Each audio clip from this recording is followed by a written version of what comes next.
अस्सलाम वालेकुम स्टूडेंट्स आज हम लोग एक्सरसाइज 9.1 क्वेश्चन नंबर 1 का सी पार्ट करेंगे।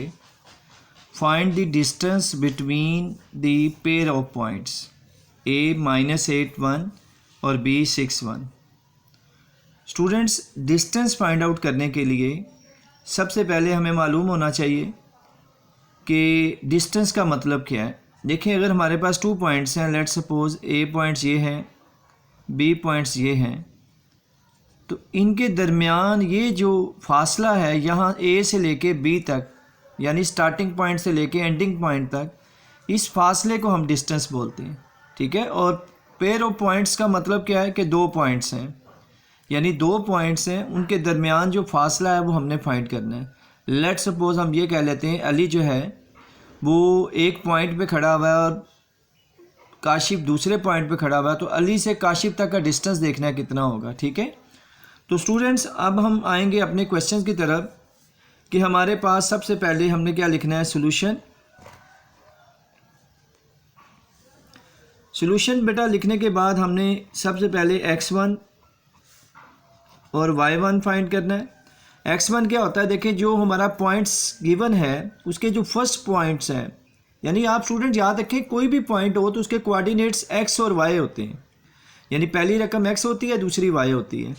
अब ये पहला पॉइंट है तो इसके कोऑर्डिनेट्स हो जाएंगे x1 और y1।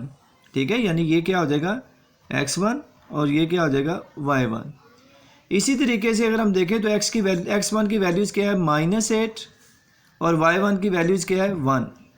इसी तरह अगर हम दूसरे पॉइंट्स की बात करते हैं तो उसके जो कोऑर्डिनेट्स हैं, फर्स्ट कोऑर्डिनेट x होगा, जिस अब दूसरा पॉइंट है तो x2 कह देंगे, और इसी तरह y के कोऑर्डिनेट को क्या कह देंगे y2। तो इस तरीके से हम x2 और y2 की वैल्यूज़ निकाल लेंगे।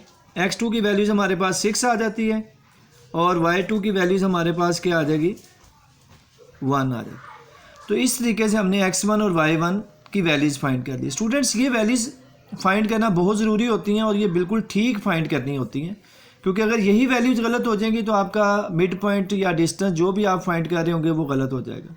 अब क्योंकि हमने डिस्टेंस फाइंड करना है तो डिस्टेंस को हम d से डिनोट करते हैं। हम इसका फार्मूला राइट कर लेते हैं, आपने इसको अच्छे तरीके से याद भी कर लेना है।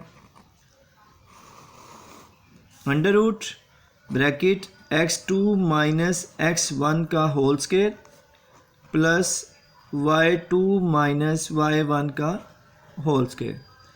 अब हमारे पास ये फार्मूला आ चुका है, d is equal to under root x2 minus x1 का whole square plus y2 minus y1 का होल स्क्वायर। अब हम इसके अंदर वैल्यूज पुट करते हैं, d वैसे ही आ जाता है,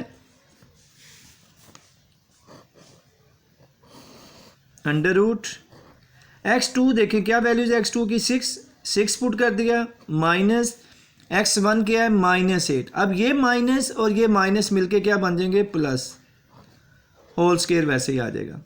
स्टूडेंट्स आपने याद रखना है x1 या y1 के साथ अगर माइनस का साइन हो तो ये जो फार्मूले का माइनस का साइन होगा ये क्या बन जाएगा प्लस का बन जाएगा, और अगर x1 या x2 y1 के साथ माइनस का साइन ना हो तो फिर ये माइनस ही रहेगा।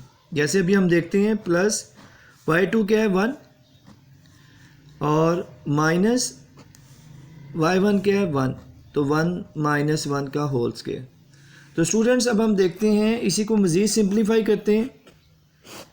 6 प्लस 8 कितना होता है 14। पहले आपने इनको इनसाइड वैल्यूज़ को प्लस कर लेना, होल स्क्वायर वैसे रहेगा, 1 माइनस 1 0, 0 का भी होल स्क्वायर वैसे रहेगा। अब स्टूडेंट्स आपने इनके स्क्वायर ले लेने हैं। 14 का स्क्वायर क्या होता है 196, आप कैलकुलेटर का इस्तेमाल कर सकते हैं। 0 का स्क्वायर 0। अब इन वैल्यूज़ के स्क्वायर लेने के बाद इनको प्लस करेंगे, तो स्टूडेंट्स इनको प्लस करने से हमारे पास 196 आ गए। अब हमने देखना है कि 196 जो है इसका स्क्वायर रूट क्या होता है। अगर आप लोग के पास कैलकुलेटर है तो आप कैलकुलेटर पे स्क्वायर रूट लिख के 196 लिखेंगे तो ये 14 आ जाएगा। तो इस तरीके से आपके पास जो डिस्टेंस है वो क्या आ गया 14। तो आपने स्टूडेंट्स जब भी डिस्टेंस का क्वेश्चन आएगा आपने उसको अच्छे तरीके से फार्मूले में वैल्यूज पुट करके सिंप्लीफाई करना है, तो आपके पास रिक्वायर्ड रिज़ल्ट आ जाएगा। ये जो सवाल है डिस्टेंस का, ये बड़ा इंपॉर्टेंट सवाल है, बोर्ड के एग्ज़ाम्स में बार बार आता है और वो लोग जिन्होंने अभी तक चैनल को सब्सक्राइब नहीं किया वो जल्दी से सब्सक्राइब भी कर लें, बेल आइकन पे क्लिक भी करें ताकि हर आने वाली नई वीडियो आपको मिल सके। अल्लाह हाफिज़।